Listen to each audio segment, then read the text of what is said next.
So I wanted to talk real quickly about a little bit more about my cover cropping. My last video I showed some of the cover crop cocktail that I had this year, the Austrian winter peas, the oats, and the mixed brassicas. I'm in a plot here that I showed that I was going to turn over, and I've turned it over a couple times now. Today's March the 7th. I think I started at the 1st of February turning this stuff over, and at least this one little plot, and just trying to get all of this organic matter turned into the soil so I can start to plant into it. And I was just going to show you, let me see if I can do this here. This is just a clump off the top. This stuff, see if I can do that, there we go. This stuff, it hardens, it crusts over so quickly. But you see underneath here, all these little tiny roots. Not to mention the green that's coming from the tops, but all this organic matter, these little tiny roots that are working into this clay. I mean, look at this stuff. It's just gummy clay. But that is one of the main reasons why I'm cover cropping, is to try to continually be adding organic material into this stuff to help loosen this stuff up a little bit, give it a little bit better aeration, and all that, and just the fact that it crusts over so quickly. I turned this over last weekend, it was a week ago. I turned it over again, and it is already crusted back over. So what I'm planning on doing this weekend, we got a little break in the rain. If you've heard any other gardeners talking, it's been a wet one. It's been super wet. Had some rain last week. It's not raining today, as you can see. We got some sunny weather, and things are drying out here a little bit. So, but we got more rain coming this week. So what I'm going to do is I'm going to get out here in just a little bit. I'm going to turn over one more time with the disc, take the disc off, and put my tiller on. And I want to work up this first bed here. So I've got got a pretty wide area here that I'm going to be working in. But this first, I'm just going to run one strip with the tiller through here, and I'm going to plant some English peas, and I've got a few other things I'm going to plant. I'll talk about that later and show you what I'm going to do. But anyway, first things first, I'm going to get this stuff turned over and start working it up. Now I'm going to show you, I'm going to move here in just a second to another area where I'm cover cropping and talk about my other reason for planting cover crops. See you in just a second. Alright, so I'm over here in another plot, and this is, if you'll remember from my first video, I talked about my planting plans. This is the area I said I was going to plant some watermelons and things like that in. So this area, I don't know if you can see it, I'm sort of sitting right in the middle of it.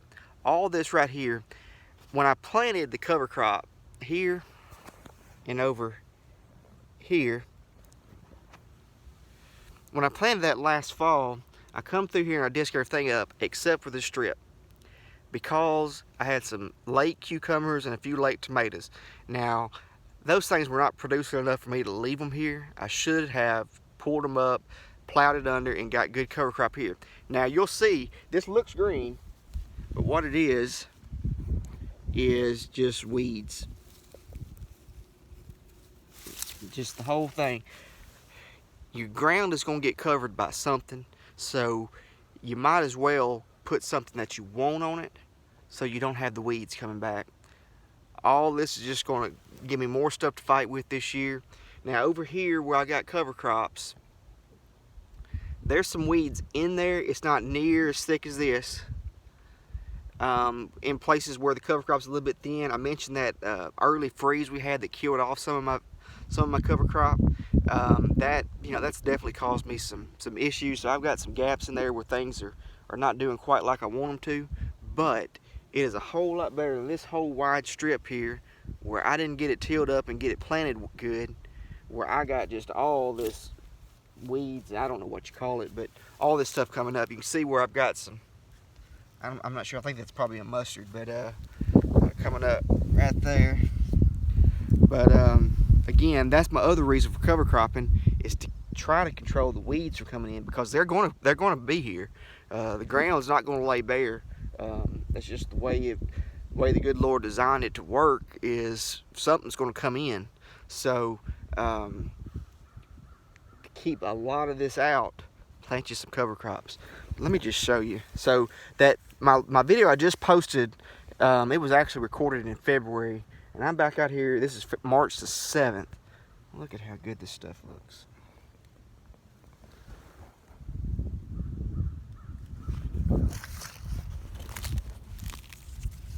So if you see here, we got some of the Austrian winter pea, the oats, some of my brassica. Like I said, I don't remember if this is mustard, or I think it's probably mustard or rape.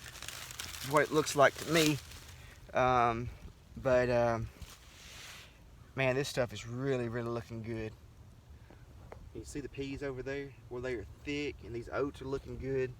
All that's just going to be good organic matter that I'm going to be tilling in here pretty soon, working back into the soil, and hopefully that'll help some of my clay issues I was just talking about. I do over there, I don't know if you can see them, I do have some of my brassica starting to go to bloom. I'm not too worried about them bolting just yet. There's more is going to be bolting. I'm not too worried about it just yet. I'll get in there next week or two and get some of that stuff cut down. I'm not worried about that today though. This area is not quite as thick with the brassicas as that is over there, and so I really don't see anything bolting. I see one down there, just one or two blooms starting to poke up, so I'm not too worried about that just yet. But anyway, cover cropping help you with your soil health and just keeping the ground covered so you don't have a bunch of weeds coming up that you got to start fighting all over again. Y'all keep watching. I'll keep posting. I appreciate you watching this one. Talk to you later. Bye.